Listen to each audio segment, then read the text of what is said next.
Welcome to Proof of PR, your passport to the world of public relations for Bitcoin and Web3. I'm your host, Kelley Weaver, CEO of Melrose PR, a leading provider of communications and PR strategy in our unique industry. Get ready for an inside look into the future of finance, technology, and entrepreneurship from those driving innovation in the space. Join us as we learn how they generate headlines, cut through the noise, and grow their brand awareness through media placements, press mentions, and thought leadership. These are the stories behind their success. This is Proof of PR. Hi, everyone. Today, I'm so excited to be joined by Callen Quinn, who is the Asia correspondent over at DL News. She's based in Hong Kong. She has previously written on crypto for The Block, Cointelegraph, and Forbes. Welcome, Callen. Thanks for having me. Tell us a little bit about your background and how you first got into crypto. I heard about it as a teenager when, there was kind of all the Silk Road stuff on the news. Obviously, being in my mid-teens, I immediately downloaded Tor to try and find out about this place where you could buy drugs. It was incredibly disappointing. It was mostly kids offering to do your homework for you. But they all took payment in Bitcoin. I thought it was a bit weird. Why would you pay hundreds of dollars for a token kind of thing? Then when I was living in China around 2016, 2017, it was very difficult to get money out of the country. Completely legal to transfer money out. But if you were a foreigner and you went to the bank and tried to explain to people at the bank that you were allowed to do this, because they have quite severe limits on how much money you can take out, but they don't apply if you are a foreigner working there. They wouldn't let you take your money out. So 2013, 2014, when I would go from the mainland to Hong Kong, I used to just carry waters of cash. And it was a bit of a pain. An expat friend introduced me to using crypto to transfer money out. And yeah, that was when I kind of first started buying it. But it was mostly just for money transfer, which is what people say that crypto should, is one of the use cases, but people very rarely use it for. Were you successful with that in those days? And what exchange were you using? I'm curious. So there used to be a website called Local Bitcoins, I think it was called. Yep. It shut down last year. It was P2P, right? So you would find someone who would accept cash in whatever format you wanted, whether that was bank transfer, WeChat, Alipay. You'd send them the money and then they would send you the Bitcoin. In hindsight, it's probably a little bit dodgy, but it's like Craigslist for Bitcoin. If you had few thousand pounds and you needed to pay off something from your UK bank account, you could get the money there in about 45 minutes compared to spending hours queuing up at the bank and the possibility of being rejected or going to Hong Kong and transferring from Hong Kong. That is fascinating. And were a lot of expats using that at the time, or a lot of foreigners? I don't think it was so much it was because people were really into crypto. It was just this is a problem that we've had for years. And, here's a solution. What was your entry point into journalism? I'd covered crypto kind of tangentially, just where it kind of hit other fields. I was an education reporter before, and you'd get some universities accepting payments in crypto and things in, I think, Korea. I got a job at The Block in February or March 2022. That was my first kind of full-time crypto job. The first few weeks were great. And then people start talking about this guy called Do Kwon. And I'm oh, who's that again? I'm having to check. And then after that, it was just mental, disaster after disaster after disaster for 2 years. So it was really quite the time to have your professional, entry point into this, this world. What am I doing? And you cover Asia, the Asia landscape for the crypto industry, correct? Yep. So I've done that since about June this year. We just started working with reporters like yourself alongside BitGo, and it's been really interesting. There's lots of reporters covering APAC for crypto. Can you tell us a little bit about what's happening over there in broad strokes and what the landscape looks like? So the general narrative is that Asia is the future of crypto and Web3. People like to make comparisons between, several countries in Asia and their approach to sort of crypto regulation, and then contrast that with the US. People talk about Singapore, talk about Hong Kong, and how they brought in regulation.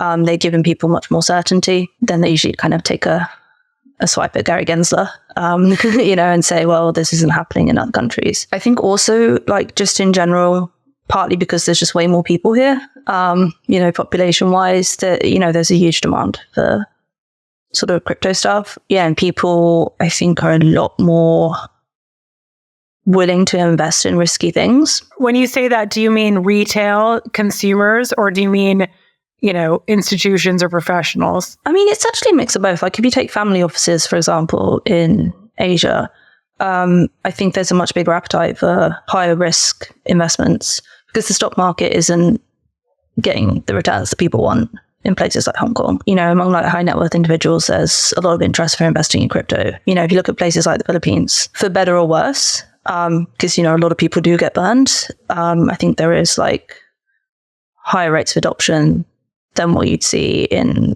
say, the UK where I'm from. If I talk to my mum about crypto, she has no idea what I'm on about. But like at my old building, the landlady, the door lady loved like talking about this, because her son had like invested in Bitcoin and then managed to buy 2 restaurants with the money or something. And she was very, very proud of him. Yeah, it feels to me as though regulation in Asia has really caught up as of late.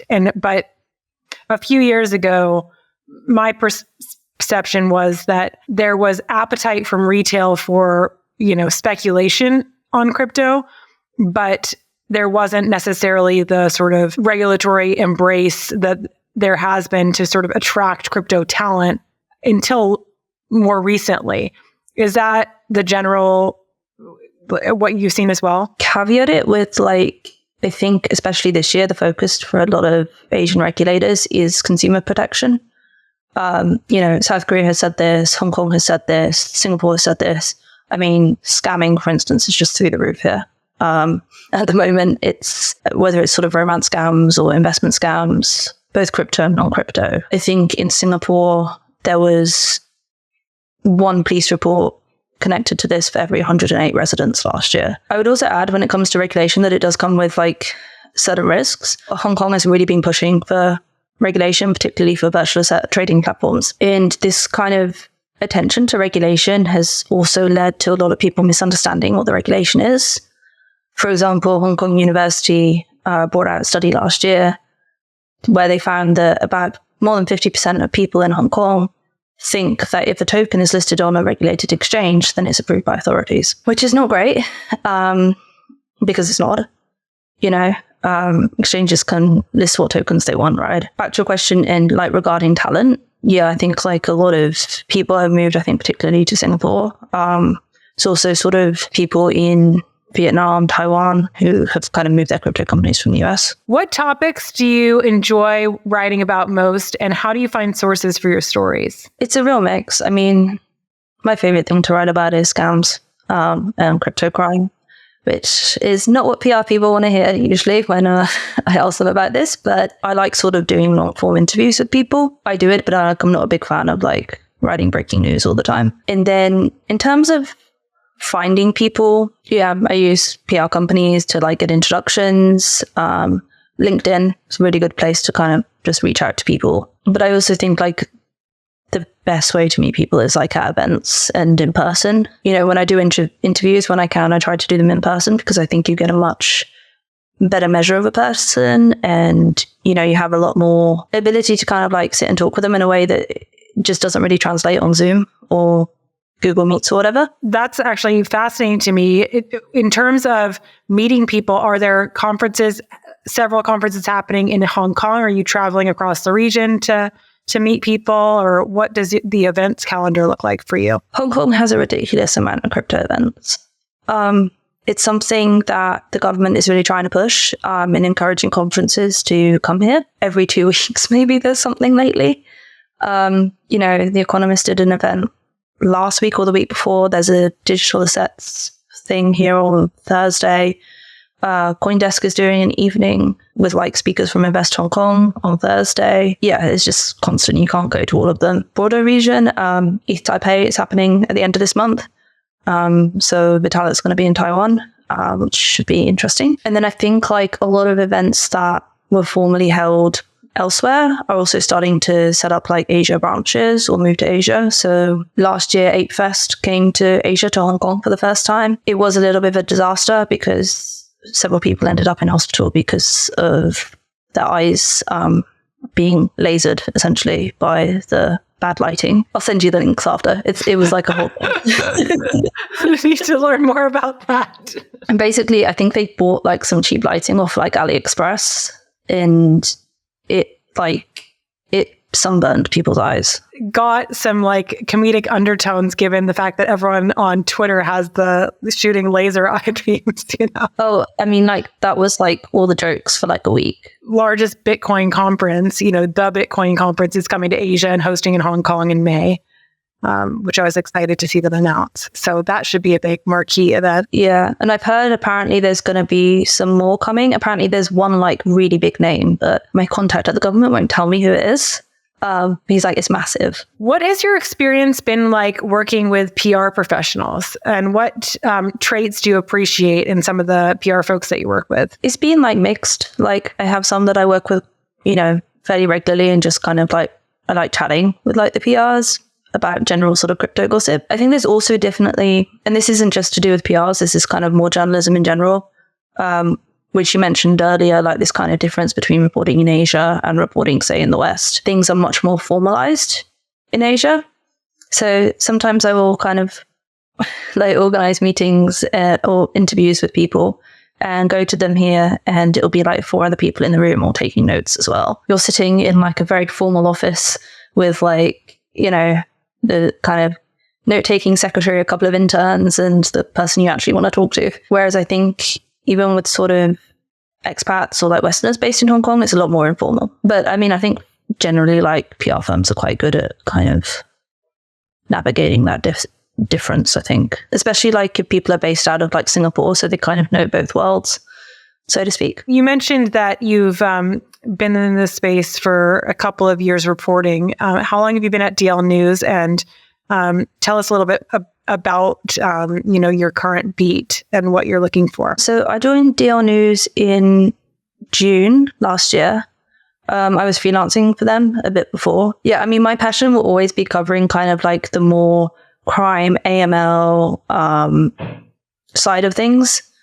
You know, so anyone who wants to talk about like, you know, trends in crypto crime or like, you know, interesting research they've done in this area is super awesome. But like, you know, anything to do with Asia essentially is my beat, I would say, though. And I know PRs hate this a lot of time, but like I don't cover funding rounds or like announcements like this company is releasing a new NFT collection sort of thing. There's lots of people covering funding rounds, I feel like. So you're just not, you know, you're covering what you're covering, and that's okay. When you see a pitch in your inbox, what drives you to open it? I do read everything, but yeah, sometimes I can sort of tell from like the first line that maybe it's not going to be something that I cover. Just for me personally, like if it's super technical, I don't tend to cover like this DeFi and stuff. There's other people at DL News who are kind of like really expert on this. You know, stuff like partnerships. I get a lot of partnership emails, unless it's like, I don't know, out of this world, unusual and huge. I'm probably not going to cover like a partnership between like, I don't know, Polygon and Google Cloud or something. One thing that you mentioned earlier was that you love, you know, sort of anything related to crypto crimes, news, and information. We used to work with CipherTrace, and they put out this is long before they were acquired by MasterCard, but they used to put together a crypto quarterly AML report on the state of sort of crypto crimes by quarter. And it was a really fun thing to work on. And we found that we had a lot of coverage quarter after quarter on this report, because we found that the media that we worked with loved data and being able to reference that data, not just when we publish the reports, but for several years to come. Do you like sort of data reports? Is that something that you cite in your work? I've interviewed like, you know, scam pig butchering victims before. Having that sort of context, like, you know, it strengthens what they're trying to say. You know, being able to say, okay, like, you know, CipherTrace or Chainalysis or whoever has like tracked this much, you know, it kind of, I think it's really helpful context, even if you don't cover the report specifically. I do realize that crypto crime is like a controversial term, and like a lot of these companies don't like it. TRM Labs has said like there's no such thing as crypto crime. You know, like it's just crime that uses crypto. I think they don't want to make it seem like, oh my gosh, like crime is rampant in crypto kind of thing. No, that is a good point. It's an interesting point that I hadn't considered, which is that are the crimes truly crypto related in nature, or is crypto just an easier means for people to get away with extracting value from people and scamming people because they have the keys and they can give it away, or they can hack them, or, it's inherently digital. So it's easier to access for these scammers, perhaps. Oh, I mean, it's much easier, right? In like two senses. Firstly, like there's no sort of checks in your bank. Like if you try to transfer like thousands of dollars or pounds, from your bank account to someone else, like warning messages will come up and stuff, right? And, you can claw that money back much easier. If it's through like traditional finance, you don't have that option with crypto. And secondly, if you're trying to scam people with like amazing returns and you're using crypto, so many people have heard these stories of like, the dude who invested like $1,000 and next thing he knew he was a millionaire because the price of the coin he invested in just pumped like crazy.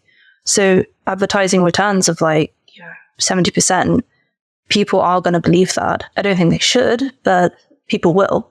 So, I mean, that's two of the things that make crypto useful for scammers. That's not to say that this doesn't happen like with normal currency. Of course it does. But I think you have less recourse, and I think people are more willing to believe you if you're advertising like a crypto scam. How has the role of social media and community channels played in your reporting? Don't really use Twitter very much anymore, or X, I should say. It's not necessarily because I have anything against Elon Musk. It's not like that sort of thing. I just don't find it useful anymore. All I get in my feed is like constant spam. I just don't find it like a useful tool for looking for stories. I think I use Telegram a lot more. I'm in like a lot of Telegram groups. From a journalist perspective as well, like you're getting more exclusive stuff if you're just in a group with a few people, sharing things. Yeah, I think I started using LinkedIn a lot more than as I've used Twitter less. It's a really good way to like find people who are also interested in the same things and talking about them. I've had to get used to like the LinkedIn cringe. But I'm getting there. I don't know if you ever get this, but like you meet someone, you really like them, and then you see their social media. And this isn't just a LinkedIn thing. This is like real life friends as well. And you're just like, oh, I wish I hadn't seen that. Like, I liked you, That's very funny. But yes, also I am just notoriously, I need to go through and like accept and deny LinkedIn because it's just such a mix of people that I know and trust and have worked with, and those that just want the professional connection on paper, I suppose. Don't get me wrong, I post like cringe things on LinkedIn as well. I feel like it's just part of what you have to do. People like, if an article comes out, people will write like these long commentaries. And even if you're not like reporting on it, it's interesting context, right? Because you have people that maybe work for like crypto companies now, but spent years with like, the Hong Kong Monetary Authority or whoever, and they have like way more perspective and context on it than, I ever could. And LinkedIn makes it very easy because you can just like, stalk their work history. Do you have any advice for anyone who's currently working as a reporter but wants to start covering crypto? Just because it's like so tech focused doesn't mean like you shouldn't talk to people. Like it's very social media based. It's very like there's a lot of anonymous people. I think like with all journalism, like you're going to get the best things if you sit down and have a cup of coffee with someone rather than just like, stalking discords. I think that's like, there's definitely like a value in that, but I think you still need to use like a lot of the things that people have used for like decades in traditional journalism. How do you handle working with anons? How does that work for you? I mean, you mentioned you love to meet people, sources in person. You can't meet with an anonymous person in person. I mean, you can sometimes, right? Like, sometimes they will agree to meet up, but like they won't tell you their name. And then you have like this awkward thing where like someone insists on being anonymous, but when you send them like a Google Meets invite, like their email is their real name. So you have to kind of pretend like you don't know exactly who they are. A note to anons, don't put your real name as your Google Meets email. I know. It's become like so accepted on the internet to be anonymous that people just do it as default. I'm a big believer in like put your money where your mouth is. Like if you're going to say something, especially if you're like going to criticize someone, I think you need to put your name on it. But unfortunately, like that's just, I don't think that's like a majority opinion. In some cases, I totally understand it because they're saying stuff that's sensitive or they're saying stuff that, like if they've been scammed, they don't want people to be able to like Google their name and find out they lost hundreds of thousands of pounds in a romance scam. I totally understand that. And it's not pertinent to the story really either. But in the cases where it's like, I'm very uneasy with like companies that are run by anonymous people, for instance. Particularly like there's a lot of companies in Web3 where they just don't want to say who they are. And I think that's like not okay because people are giving them money. Would you say that in this industry particularly, there's more acceptance over being anonymous? Oh yeah, for sure. I mean, like when I covered the education industry, you would never get like a school saying, oh, sorry, like I'm not going to tell you who runs my school. It's like, I mean, the idea is completely absurd. I don't think you'd get away with it anywhere else. And if you're like a meme account on Twitter, then fine, be anonymous. But like, if you're running a company, you're taking people's money, you know, and there's so much of this stuff in crypto. Like I just published a story about a company called Bitforex, which appears to have run off with everyone's money, about $57 million US. Now, they say they're based in Hong Kong. I went to every address that was listed on their business registry. They're all like just random offices. They don't have a headquarters.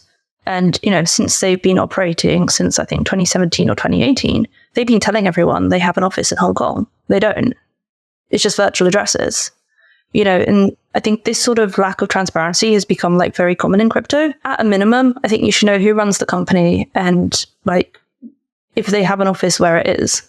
I don't think that's like asking for too much. You'd hope that by 2024, we're past that, but apparently we're not. How do you see the role of journalism in our industry evolving over the next few years, especially with the emerging tech in AI? My hope is that it can like get rid of all the grunt work that I have to do. For example, I use like a program called Feedly to aggregate news from different sources so that I have to go onto different websites every day. And I get like, you know, press releases from like different government authorities. I get local news, all on one feed. And that makes my life so much easier. You know, if AI could reliably turn around like breaking news, I think that would be awesome because it leaves journalists like me with more time to actually do like more investigative stuff or like, you know, interviewing people, like the things journalists should be doing. I don't think AI is quite there yet. If people value, if like the companies that they work for value the journalism and don't just want to like churn out content, I don't think it's necessarily going to be a bad thing. But if people decide they just want to churn out content, then time to update my CV. There's a clear difference between AI reporting and true journalism, at least at this point. It'd be interesting if an AI could actually interview someone. I might have to test that. That might be interesting. Yeah, I wouldn't trust it at this stage, but it'll be interesting to see how it evolves for sure. Well, thank you so much, Callen. Any closing thoughts you'd like to share or resources for listeners? Listeners based in Asia, like please reach out. You know, I like chatting. You know, don't be shy about like contacting me on like Telegram and stuff. I'm far easier to reach there than email. If anyone wants a coffee, I enjoy coffee. Fantastic. Well, I look forward to having a coffee with you next time I'm in Hong Kong and really appreciate you taking the time today. Thanks. Thanks for tuning in to Proof of PR. This episode was brought to you by Melrose PR, a leading provider of communications and PR strategy for Bitcoin and Web3 innovators. If you enjoyed this episode, be sure to subscribe, rate, and review us wherever you listen today. To stay up to date on upcoming guests and news, visit proofofpr.com or follow us on Twitter @proofofpr. Until next time, keep learning, innovating, and hodling.